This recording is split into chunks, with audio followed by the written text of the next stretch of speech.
अस्सलाम वालेकुम। आज हम लोग जो वीडियो पढ़ने वाले हैं उसका टॉपिक बड़ा ही इंपॉर्टेंट है कि हमारे पास पाइथागोरस थ्योरम क्या होता है और उसको किस तरह प्रूफ करेंगे। तो इसके चैप्टर के हवाले से हमने पढ़ लिया था, 23 हमारे पास चैप्टर था। तो अब मैंने कहा था कि मैं थ्योरम भी कराऊंगा आपको अलहदा एक वीडियो में, तो वो वीडियो हमारे पास आ चुकी है। तो देखो हमारे पास थ्योरम क्या है इन अ राइट ट्राइंगल, कि हमारे पास एक राइट ट्राइंगल है, the square of the hypotenuse is equal to the sum of square of the other two side. ठीक है, जो मैंने आपको पाइथागोरस एक्सप्लेन किया था उसके बारे में, तो ये वही उसी की डेफिनेशन है। या आपको ये दिया हो सकता है कि हमारे पास हाइपोटेन्यूज की जो लेंथ है उसका स्क्वायर बकाया जो दो साइड्स है उसके सम के बराबर हो, या आप ऐसा कह सकते हैं हाइपोटेन्यूज स्क्वायर इक्वल होगा perpendicular square plus base square के। तो कोई भी चीज़ आ जाए तो आप इसका थ्योरम किस तरह निकालोगे आज की वीडियो में देखना है।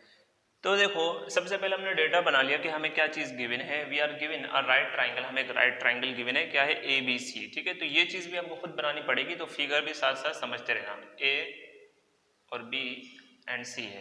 ठीक है, तो इन विच जो एंगल बी है, मैं इसको क्या कह रहा हूँ कि ये मेरा राइट एंगल है। इसका मतलब ये है कि ये परपेंडिकुलर है, ठीक है, किसके, ए बी परपेंडिकुलर है बी सी के, और ये 90 डिग्री का एंगल बना रहे हैं, इसको राइट एंगल कहा गया। तो यहाँ पर देखो ना, हमने एक परपेंडिकुलर लाइन ड्रॉ की है, यानी ये perpendicular line B D perpendicular है ए सी के। तो सबसे पहले हम शुरुआत करते हैं कि इससे कि हमने क्या ड्रॉ किया है, तो प्रूफ। तो उसके बाद हमने क्या है, सबसे पहले हमने ड्रॉ किया है बी डी जो कि परपेंडिकुलर है अपना ए सी लाइन सेगमेंट का। ठीक है, तो हम इस तरह ले लेते हैं। अब हमें क्या चीज़ है, दो राइट ट्राइंगल मिल जाएंगे, एक ये है हमारे पास और एक ये है। तो सबसे पहले अगर मैं कंपेयर करूं ए बी सी को, यानी जो बड़ा राइट ट्राइंगल है उसको पहले वाले से, यानी नंबर 1 हम इसको लिख लेते हैं, लेकिन हम थोड़ा सा शेप बना लेते हैं, ये हमारे पास परपेंडिकुलर होगा। ठीक है, ये डी वाला। तो हम अगर इसको बनाएंगे तो इस तरीके से इसको ड्रॉ करूंगा, जो परपेंडिकुलर है, सॉरी परपेंडिकुलर राइट ट्राइंगल है ए डी पे, वो डी तो अपनी जगह यहाँ आ गया, और ए यानी कि यहाँ पर है, और बी हमारे पास ये है। तो अब आपको वाज़े नज़र आ रहा है कि हम पहले A B C and A D B को ले लेंगे। ठीक है, तो हम यहाँ पर लेने वाले हैं इन राइट ट्राइंगल, पहले में जो हमारे पास गिवन है ए बी सी, एंड जो हमने परपेंडिकुलर के साथ दो ट्राइंगल बनाए हैं उसमें से एक ले लेंगे, ट्राइंगल ए डी बी। ठीक है, ए डी बी। अब आपने क्या कर लेना है, इसमें से हमें दो एंगल चाहिए जो कि क्या हो, ट्राइंगल ए बी सी और ए डी बी में बराबर हो। तो हम वो देखेंगे कि सबसे पहले आपको देखना है कि इसमें से कॉमन एंगल कौन सा है। ठीक है, तो हमारे पास यहाँ दिख रहा है कि बी, एंगल बी यहाँ पर भी आ रहा है, और ए बी सी जो बड़ा राइट ट्राइंगल है उसमें भी बी कॉमन आ रहा है। तो हम ये कह सकते हैं कि इसमें हमारे पास एंगल बी इक्वल है एंगल बी के। और वह किस लिए, रीज़न आप दे सकते हो कि हमारे पास ये कॉमन एंगल्स आ रहे हैं। कॉमन एंगल से तो लाजमी बात है कि हमारे पास ये दोनों बराबर ही होंगे। ठीक है, अब दूसरी बात कि हमारे पास राइट ट्राइंगल, देखो यहाँ पर हमारे पास जो राइट ट्राइंगल, इसके लिए ये पूरे कंप्लीट, ये अभी फिलहाल जो मिड हमने बनाए हैं परपेंडिकुलर उसको भूल जाओ। ए बी सी में देखो राइट ट्राइंगल कौन सा है, वो है बी पर। ठीक है, जैसे कि हमने बताया in which B is a right angle.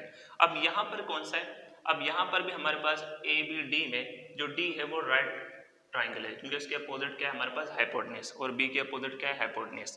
तो हम कह सकते हैं कि इसका भी एंगल और इसका एंगल दोनों का बराबर होगा, दोनों ही 90 डिग्री होंगे। तो हम ये लिख लेंगे कि angle B is equal to angle यहाँ पर डी बी हमारे पास, because both are right angle. ठीक है, बोथ आर राइट एंगल्स।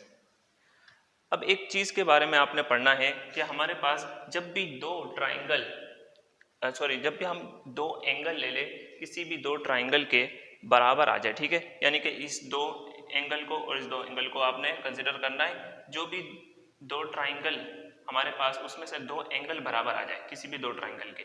ठीक है, तो हम उसको कहते हैं कि वो दोनों सिमिलर है। तो हम यहाँ पर इस तरीके से लिख सकते हैं कि triangle A B C similar है ट्राइंगल ए, हमारे पास था D and B, because A इसके ऊपर क्राइटेरियन लग रहा है। ठीक है,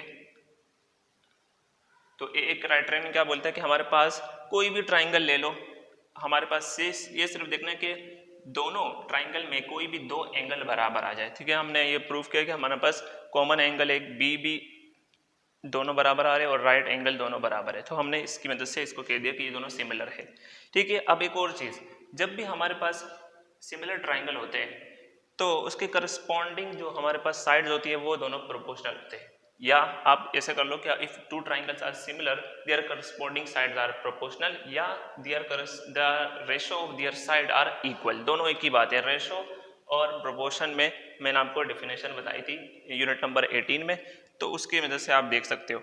अब हम इसमें से क्या करेंगे, हम इसके करस्पॉन्डिंग साइड्स का रेशो इक्वल लेंगे। अब देखो सबसे पहले यहाँ पर देखो जो एंगल ए बी है और इसके मुताबिक एंगल ए डी इसके करस्पॉन्डिंग है, तो मैं ले रहा हूँ ए बी अपॉन ये ए बी है और उसके करस्पॉन्डिंग कौन सा A D.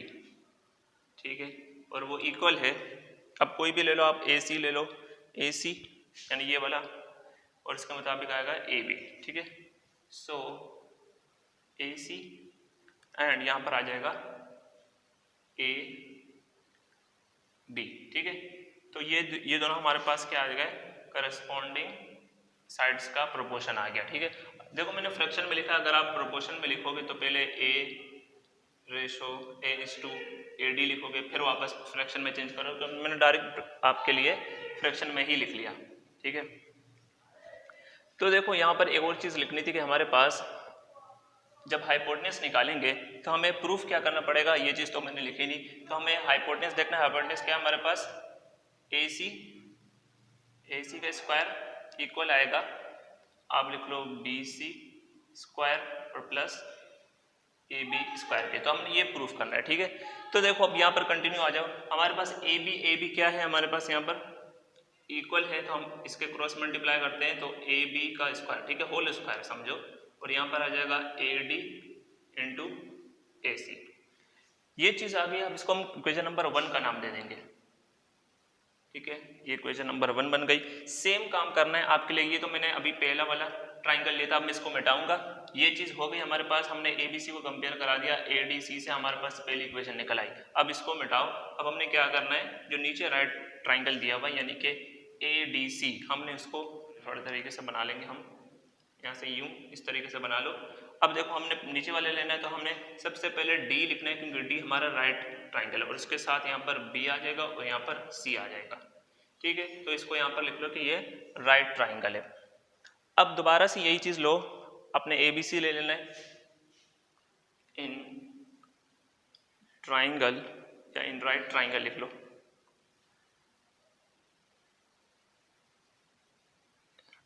In right triangle A B C, and हमारे पास कौन सा है, हम ट्राइंगल बी डी सी। ठीक है, ये दोनों ले लो, सेम चीज़ कराओ कि हमारे पास इसमें दोनों में एंगल कौन सा कॉमन है। एक दो देख रहे हो आप, हमारे पास कॉमन एंगल देखो, कॉमन एंगल यहाँ पर कौन सा है, सी, और यहाँ पर भी सी है। ठीक है, तो यहाँ पर ए बी सी में से कौन सा कॉमन है, सिर्फ सी है, तो हम लिख लेंगे कि angle C is equal to angle C, because reason दोगे क्योंकि हमारे पास क्या है, ये दोनों कॉमन,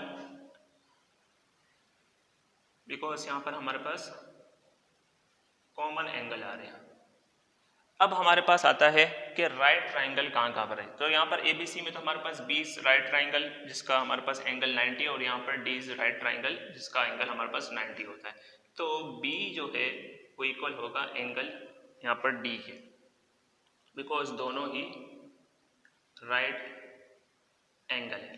ठीक है, तो अब हमारे पास क्योंकि एक क्राइटेरियन क्या बोलते हैं, हमारे पास अगर दो एंगल किसी भी ट्राइंगल में सेम आ जाए या इक्वल आ जाए तो हम कहते हैं कि ये दोनों ट्राइंगल सिमिलर है। तो triangle A B C similar है ट्राइंगल बी डी सी के। ठीक है, तो अब अगेन हमारे पास क्या करना है, अगर भी दो ट्राइंगल हमारे पास कोई भी सिमिलर आ जाए या इक्वल आ जाए तो हम कहते हैं कि their corresponding side are proportional. ठीक है, जो उसके करस्पॉन्डिंग साइड है वो प्रोपोर्शनल होंगे। सो करस्पॉन्डिंग साइड निकालने वाले, देखो सबसे पहले मैं क्या कर रहा हूँ, यहाँ पर जब मैं AC को लूँगा यहाँ पर, तो यहाँ से मेरे को BC मिलेगा करस्पॉन्डिंग, तो मैं AC डिवाइड बाय BC लिख लूँगा।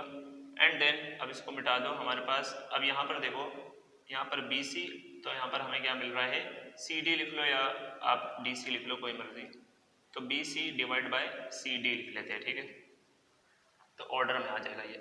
अब देखो हमारे पास यहाँ से जब हम कॉमन लेंगे तो हमारे पास BC और यहाँ पर ये क्रॉस मल्टीप्लाई होकर CD AC से मल्टीप्लाई हो जाएगा। तो इन शॉर्ट हम कह सकते हैं कि BC स्क्वायर बराबर हो जाएगा AC इंटू CD, और इक्वेशन नंबर 2 बन जाएगी, ठीक है।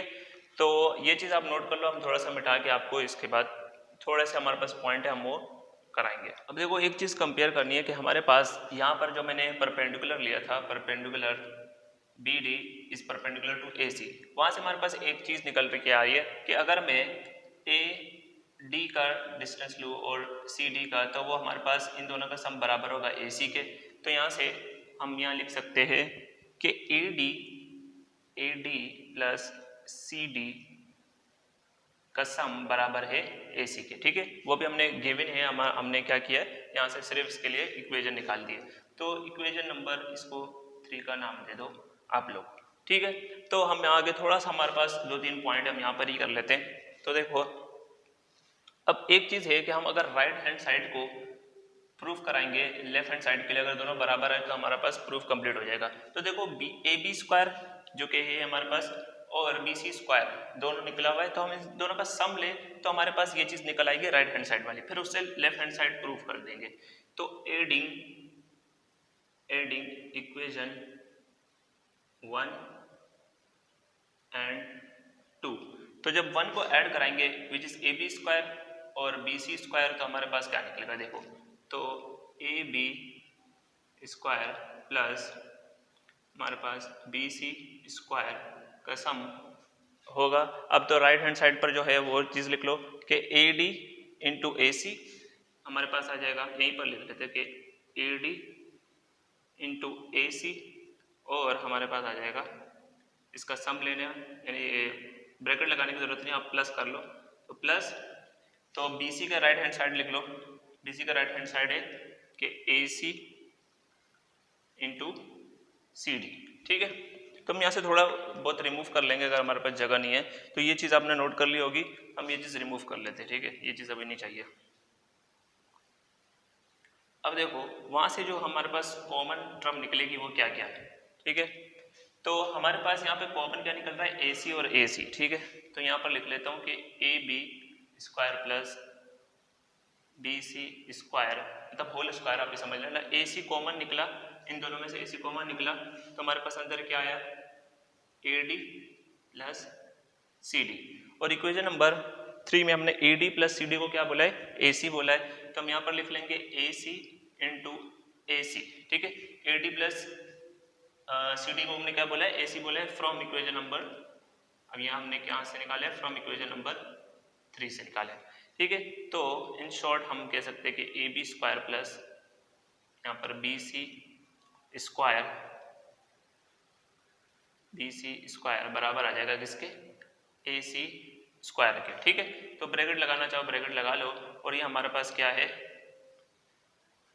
पाइथागोरस थ्योरम का प्रूफ है, ठीक है। तो हमारे पास ये चीज़ प्रूव हो गई है कि AC स्क्वायर जो हाइपोटेन्यूज का स्क्वायर है वो AB square plus BC square के बराबर है, ठीक है। तो ये शॉर्ट सा हमारे पास थ्योरम था, ये आप नोट कर लो, हो सकता है कि एग्जाम में आपसे पूछ लिया जाए। तो आई होप ये वीडियो आपको समझ में आएगी, अच्छी लगी होगी तो वीडियो को लाइक कर लो और अपने दोस्तों के साथ लाजमी शेयर कर लो। Thanks for watching.